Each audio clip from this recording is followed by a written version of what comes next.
A city surrounding a crater lake was on high alert.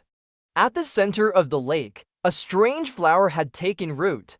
A villager explained how the flower had transformed the lake's water into a saline solution, killing off the aquatic life the townspeople relied on for survival. Some of the residents attempted to destroy the flower, but after one of them died from his injuries, the village elders rat-like informed decided to hire a wanderer to deal with the threat. Unfortunately, the wanderer sent his apprentice instead, a young woman. When she arrived, the villagers couldn't take their eyes off her. She was the only human they had ever seen. Her hairless body was a marvel to them. She was used to such stares. Calmly, she introduced herself. Bale LeBlanc, apprentice of Master LeBlanc. I'm here to kill the entity in the center of the lake, a pun. Master LeBlanc had pointed her toward the tentacles rising from the depths. The villagers were pleased to hear that the girl was willing to face their problem. But they were shocked by her eagerness not just to fight the creature, but to devour its flesh. She removed her clothing, took a running start, and leapt from the dock. Then began running across the surface of the lake. The creature reacted swiftly. One of its tentacles yanked her beneath the surface. Moments later, she launched herself back onto land, dragging with her a severed tentacle. Bale examined it closely, confirming the creature was a Negroni squid, a horned sea beast with spiritual properties. She drew her born blade, a wooden sword used for negotiation and battle, and used it to parry the incoming strikes from more tentacles, then, calling upon some form of magic, she transformed the plain wooden blade into a razor-sharp weapon. With it, she slashed through several tentacles and launched a direct assault on the creature's main body. The attack caused salt water to spew from the wound, a clear sign the beast was the source of the lake's corruption. She killed the damn thing, but only after injuring it fatally. The creature claimed it only wanted to spread its seed. So in the end, Bale took one of the seeds with her along with a piece of the flower's flesh as she journeyed home. Along the way, Bale tossed the seed into a river, secretly hoping that one day its offspring might terrorize the village as well. Once home, Bale prepared a meal for herself and her master, Kyan. After dinner, she couldn't help but wonder why Kyan hadn't gone to handle the mission himself. He brushed off the question, saying simply, "It's not my role as an Enola, an instructor."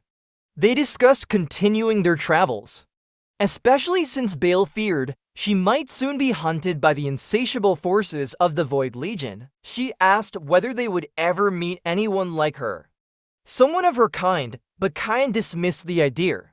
He had never seen nor heard of another being like her. He then suggested she travel to Park City and take the Wanderer's trial to become an official adventurer herself. That night, as she held her running blade, it began to glow.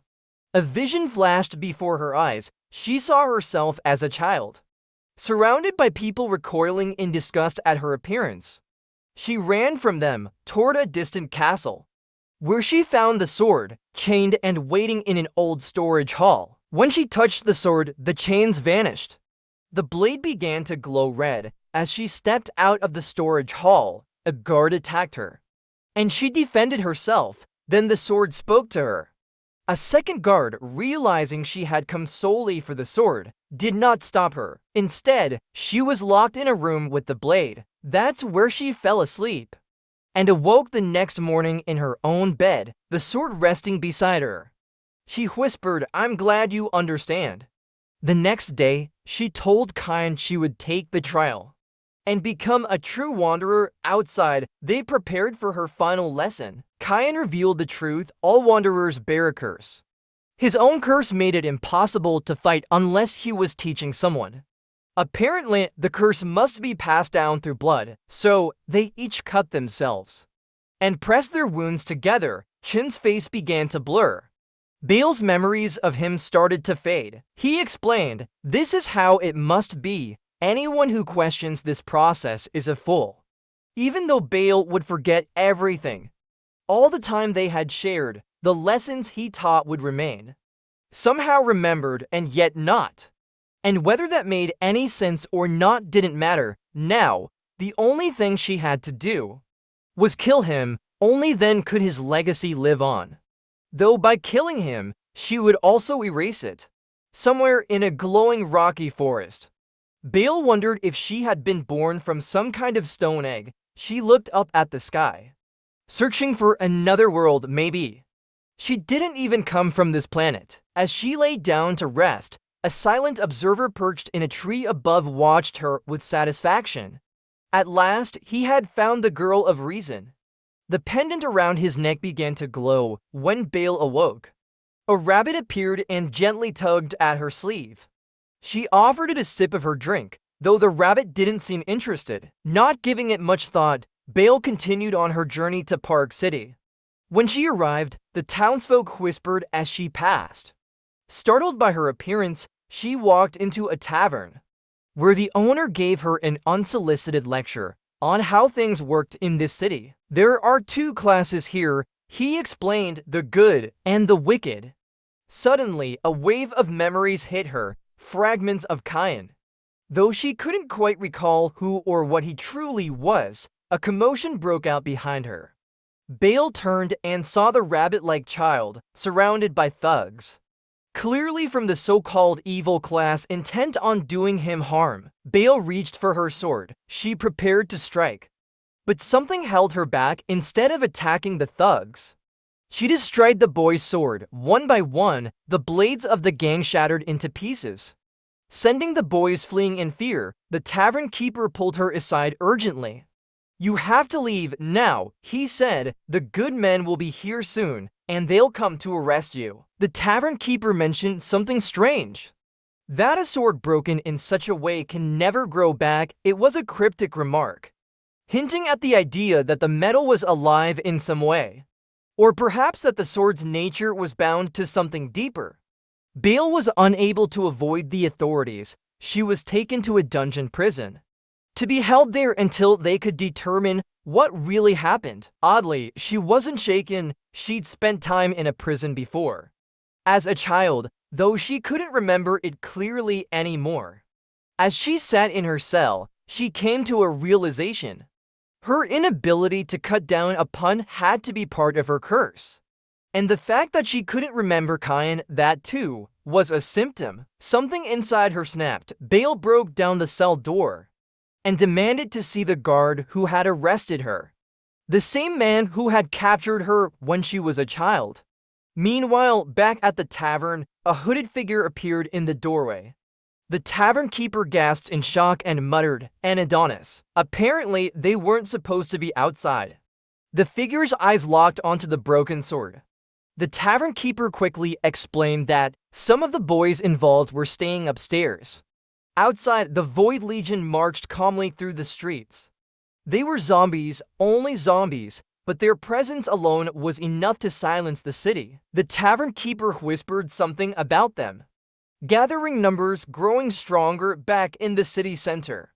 A high-ranking officer, Guardian Gaff, rewarded Bale with a luxury residence or something like it, and handed her a citizen's identification tag. He explained, "Carrying a sword without registration? That's how you ended up in prison." At first, she refused. Bale wanted to become a wanderer, but Gaff told her bluntly, she must first serve the king. Bale protested, explaining that her curse interfered with her abilities, but eventually she accepted the offer. Somehow, the rabbit child had managed to sneak into the palace as well. Gaff wasn't surprised at all. In fact, he took it as a good omen. Later, Bale took a bath and, oddly enough, allowed the rabbit to join her. It wasn't strange to her. She simply assumed the rabbit was mute. The next morning, Gaff escorted her to meet the king. As she approached the throne, a disembodied voice spoke to her.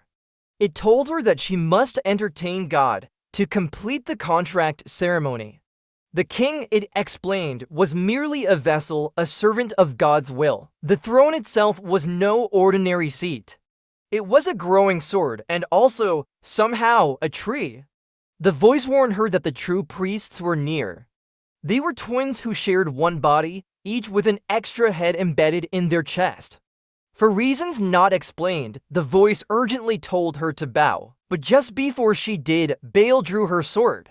She declared her intent to complete the trial and to uncover the truth about where she truly came from. The king accepted her reasoning and told her there was one opponent she must face. Before her path as a wanderer could truly begin, it was the same guard, the one whose sword she had shattered when she was a child. His name was Sean, and he was still alive. Sean had recently asked a woman to help him repair his sword, which Bael had destroyed long ago. They spoke of many things, the girl of reason, and the rising threat of the insatiable Void Legion. Meanwhile, a flame, Sean's flame, had nurtured a seed from his broken sword, allowing it to regrow into something new. The details were hazy, almost dreamlike. As if tangled in prophecy or memory, the sword, perhaps like Bael herself, had undergone transformation through its own curse. He was told to observe his curse closely. Only by understanding it could he find its blessing. Then, the disembodied voice returned, this time speaking to Bael, and warned her, "You've already destroyed one divine sword. Do you know what that means somewhere nearby?" The rabbit child, now seemingly a boy, was in trouble. A group of local boys, possibly bullies, had stolen the rabbit boy's pocket watch. Hoping to lure him out, it worked better than they expected. The rabbit instantly teleported into their room. The rabbit boy used a kind of magic to make the bullies believe they were being burned alive. It was only an illusion, but the terror was real. Afterward, Gaff told Bael that the bad kids were planning to raid the part of the city where her adoptive parents lived. She was forbidden from joining the city guards in the defense effort, but she went anyway. When she arrived, she found no one there. She chased the attackers outside the city and cut down many of the bandits. Their leader escaped. Then Bael returned to free the captured townspeople from the cages. To her surprise, her sword sliced through the bars effortlessly. As if recognizing the righteousness of her intent, her adoptive parents were there. They thanked her for saving them, and they told her they now had a biological daughter. At first, Bael felt a sting of jealousy, but it quickly faded when they told her the child's name was Belen, a sister, a part of her, somehow. Bael smiled and told them she couldn't stay. She was on her path to becoming a wanderer. As she made her way back to the city, she realized something.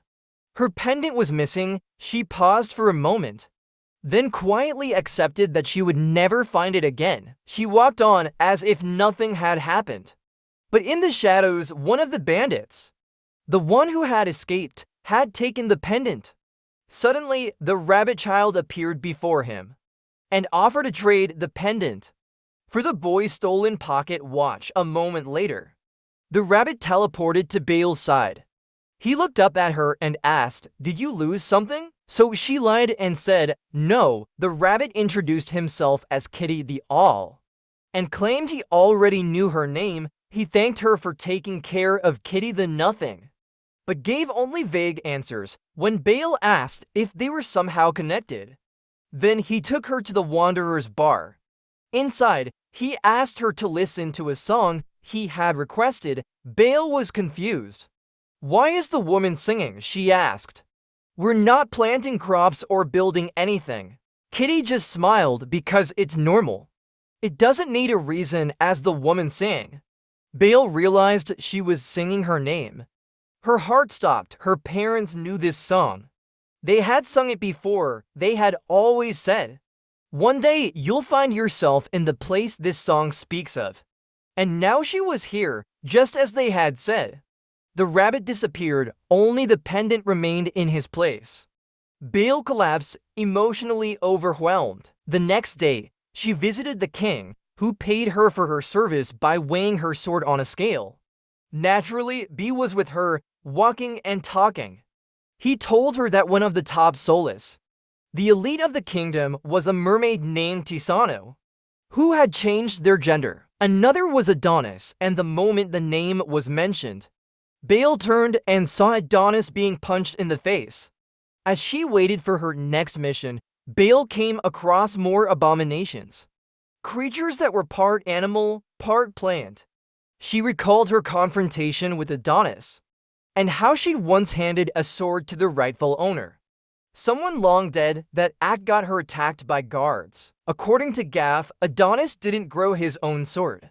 Instead, he wielded a blade inherited from a fallen soloulless, one of the elite warriors of the past. One day, Bale went out to feed her tiny gremlin plant, but was horrified to find it lying lifeless in the street. Nearby, she saw Adonis, one of the top soulless, being beaten again in broad daylight. Fury exploded within her. She drew her dull sword, and even in its blunted state, she shattered the swords of the aspiring soulless, as she hurled curses at them when the attackers fled. Bale helped Adonis back to his place. There, she saw a dead raven plant, a grim omen. Someone in Adonis's family had just died. She offered help, but Adonis simply said he needed to leave. He had to check if he'd been chosen for an important task. He mentioned something about bamboo, which turned out to be the name of his severely injured dog. Then, without warning, the creature swallowed Bale whole.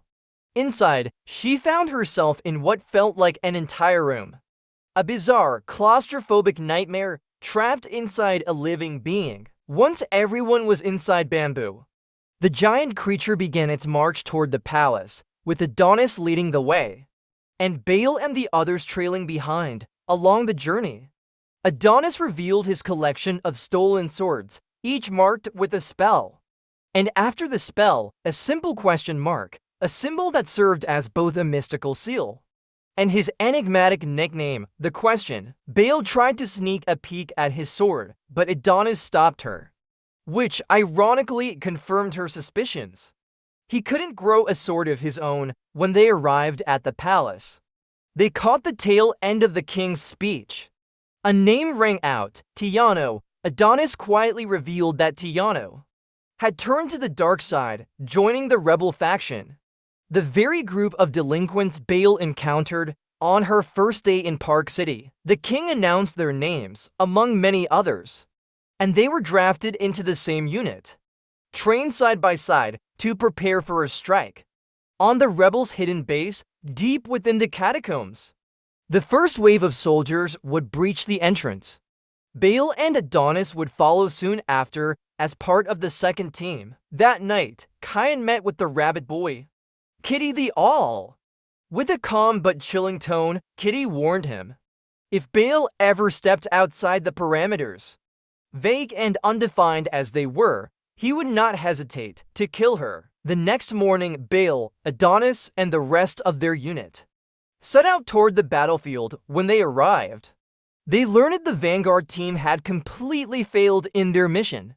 No time to mourn, they had to act swiftly. As the mages placed protective seals, the frontline soldiers faced off against a colossal spider beast. They managed to slay the creature, but it had been a trap. Dozens of smaller spiders burst forth from its corpse, swarming over them in a wave of chittering legs and venom. In the chaos, Adonis spotted a mysterious figure. Before it sank into the ground, wresting control of the water seal, and leaving their magic defenses vulnerable. Suddenly, a sword erupted through the cave floor, sending shockwaves through the ranks. The soulless warriors panicked, and many retreated into the shadows. In the confusion, Bale was separated from her group. Alone, she followed a dimly lit tunnel, only to run into Benedictine, visibly shaken. Bale had appeared so suddenly that Benedictine lashed out at her with a furious scolding, not for the surprise, but for not helping Gordon, her lover. Then, from the shadows, Gordon emerged. But it wasn't him anymore. He was dead, and something else now wore his flesh. The bull-headed corpse lifted a massive axe, and Benedictine, torn by grief, began to lose control. Bale moved to defend her, but was caught off guard as Gordon lunged. She barely managed to counter, to her surprise. Her sword cut through him effortlessly. The moment passed and she turned to find Kitty the Owl, the ever-unpredictable rabbit, somehow already there before Bale could ask. Benedictine screaming. Struck at her, her blade met Bale's and snapped in two. Kitty, ever calm, explained. Mermaids are emotional parasites. They reflect the souls of others until they make that reflection their identity. Now that Gordon is gone, Benedictine has no self to anchor to. She's starting to become you. A distant scream echoed from the tunnel behind them. Kinnis and the unit's handlers came running, eyes wide in terror. Reunited, they gathered, breathing heavily, and prepared themselves for whatever came next. But then Benedictine stopped. She heard something, a distant sound, a resonance only she could perceive. Following it, they discovered a hidden door nestled in the stone. And somehow, just by hearing that sound, Benedictine was able to open it. Just then, a faint voice echoed down the hallway. It was Adonis. Without hesitation, Bale ran. She sprinted through the dim passage and found a fallen soulless, lifeless, and Adonis stepping out casually from another corridor. He barely acknowledged the death behind him. There's a lake up ahead, he said, and a performance is about to begin. He revealed something unexpected. He had been collaborating with the conductor of the rebel faction. Both the rebels and the elite soulless shared a common enemy, Tiziano. With no better plan, they continued toward the lake.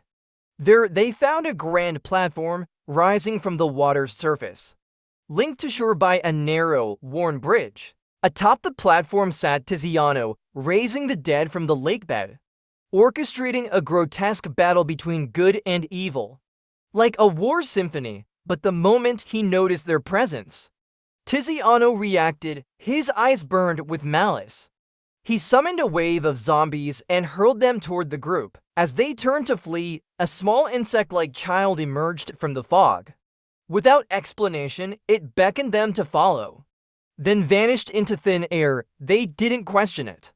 As they ran, Adonis called upon Bamboo, who materialized once more from the void. Spitting out single-use swords, he tossed them one by one. Each blade was sharp, deadly, and disposable. It finally made sense. That's why Adonis carried so many swords. He couldn't grow his own, and his weapons would shatter after one or two strikes. Eventually, they reached another secret door. This one was immediately rigged with traps by Kitty the Owl, who appeared prepared and eerily quiet. Inside, waiting for them, was the insect child. But it wasn't a child. It was the conductor, the same rebel leader, who had once abducted Bale's adoptive parents. Now calm and eerily polite, the conductor recounted a tale. How Tiziano had once approached the rebel faction, offering an alliance against the soulless elite. But when Adonis appeared, Tiziano lost control. Why? Because long ago, Adonis had delivered a message so horrifying, so catastrophic, that it had shattered Tiziano's will and changed him forever. The insect child, the conductor, proposed a temporary alliance. Tiziano is the greater threat, it said. If we combine forces, we may stand a chance. There was hesitation, mistrust crackled between both sides. But eventually, after tense deliberation, they agreed. The insect child claimed the role of conductor and named Kitty the Owl as a neutral party, the new director of their unlikely orchestra. To seal the deal, Kitty returned Bale's pocket watch, the one stolen so long ago, an incentive, a gesture of faith. With the foundation set, the conductor turned to Guinness. He was chosen as the libretto, the mind behind their strategy. The priest, the army caretaker, spoke up. He revealed himself as a pianist, not a warrior. Bound by a mask and chains, he could not wield a blade. But I can play, he whispered, and in this war, music is a weapon. Just then, a catman approached Adonis. He glanced at his withered arm. You still haven't fixed it? He asked. Adonis ignored him. Meanwhile, Bill was thinking. She kept returning to the name Terrator. How did these rebels know that name? Terrator, Adonis's father. A man whose clan chose no side, neither good nor evil. Above all, They stayed neutral. The conductor nodded, sensing her doubt. But there was no time to dwell on the past. Guinness, now libretto, laid out his plan. They would defend the bridge, the only access point to the platform, by setting barriers on both ends, but there was a problem. The undead were water creatures. Zombies could slip beneath the bridge, bypassing the barriers entirely. Fortunately, they had planned for this. Guinness had already prepared traps, arcane snares and collapsing sigils hidden in the depths below. The stage was set an orchestra of misfits, a rebel alliance held together by strings of desperation, ready to face a monstrous conductor and the storm to come. But Tiziano's army did not stop. Their numbers kept coming, relentless, endless, and hungry. Amid the chaos, Adonis lost his glove. And for the first time, Bale saw the truth. His sword was withering. It wilted like a dying flower, its edge crumbling in his grip. That was why he always wore gloves, to hide the rot. To mask the truth he couldn't speak. Nearby, Benedictine rushed forward to save a rebel soldier, only to take a blade to the eye. Bale snapped. Her fury erupted, with the siren's parasite now awakened. She slashed through wave after wave of the undead, unleashing raw vengeance. Then Benedictine's voice changed. It dropped in pitch, deep and commanding. Their form shifted, more masculine, a complete gender shift. Bale remembered the mermaid parasites. They reflect the deepest thoughts of their host, and in crisis, they could change, becoming what the host believed they should be. Guinness, the strategist, suggested a trap. To draw out Tiziano, the conductor agreed. Together, they began severing the water sources that fed the undead. It's not just water, Bale whispered. It's a summoning pool. She looked at Adonis, wondering aloud how his father knew so much about this cave.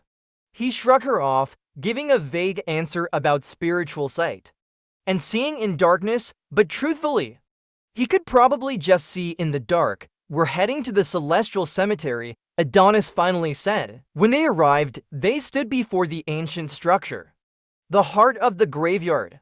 Kitty began placing seals around it. The pianistess protested.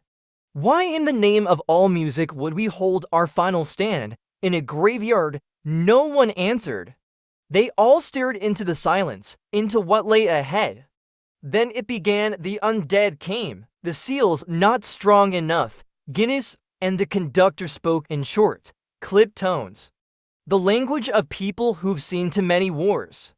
Then called a retreat into the main chamber. From below, Tiziano rose. He slashed the conductor's leg clean open.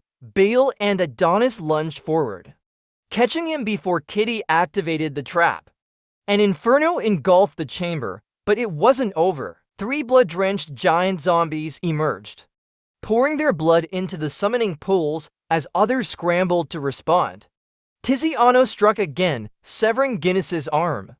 The pianist stepped in, trying to protect them, but was impaled. He tore off his mask, whispered a final note, and died. Adonis and Tiziano finally faced each other. Bale's siren blade began to fuse into her skin, the parasite and host merging as one.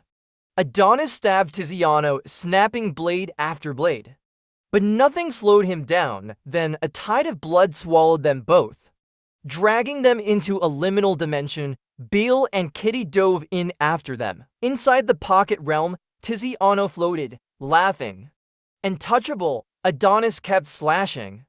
Again and again, his sword dripping with the remnants of the siren spirit inside. Bale saw her moment, and through her sword it struck. Just enough to stagger him, Adonis surged forward and cleaved Tiziano's skull, but still he wouldn't die. Bale retrieved her sword with one final swing. She shattered Tiziano's blade, the source of his resurrection. At last, the battle ended. The nightmare was over.